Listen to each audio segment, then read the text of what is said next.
Fala aí galera, beleza? Hoje eu estou aqui com mais um vídeo pra vocês. E hoje eu vou ensinar vocês a como baixar Floresta Sem Fim. E gente, Floresta Sem Fim eu quero muito que vocês abaixem. Vocês precisam abaixar. Tá disponível no Show Me e no Google Play. Se você não der conta de baixar, eu ensino pra vocês agora. Vamos no Show Me. Vamos pesquisar aqui, Floresta Sem Fim.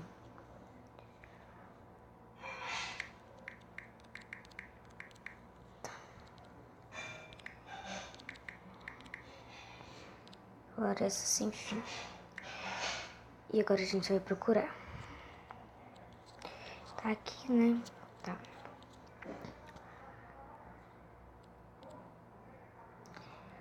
A gente vai apertar aqui no notícias. Cadê aqui?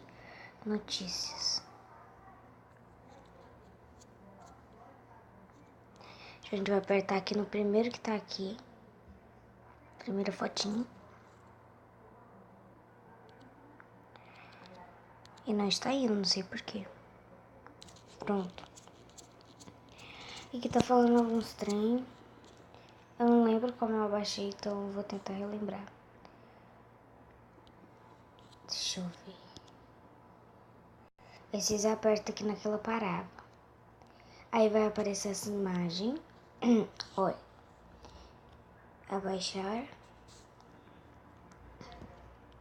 Mas eu já tenho. Então a gente vai apertar aqui no Google. E é capaz de aparecer. Olha. Floresta Sem Fim. E se você... Ó, vou mostrar aqui algumas fotos pra vocês. Dá pra você fazer vários animais. Para você fazer esses animais, vocês vai precisar de lápis e vai precisar ainda do... Como é que fala? Da caixinha dos lápis. E é muito legal, tá, pra você brincar com seus amigos.